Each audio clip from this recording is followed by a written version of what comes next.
Halo semua, kembali lagi di channel Bochnime. Sebelum kita mulai, klik tombol subscribe dan aktifkan notifikasinya supaya kalian tidak ketinggalan info dan teori terbaru mengenai One Piece.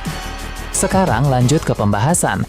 Kali ini Mimin Bochnime melanjutkan scene selanjutnya. Oh ya, sebelum biar terus bisa berinteraksi dengan kalian, subscribe di channel ini ya, dan bantu ramein video Mimin juga. Oke, yuk kita bikin One Piece makin rame lagi.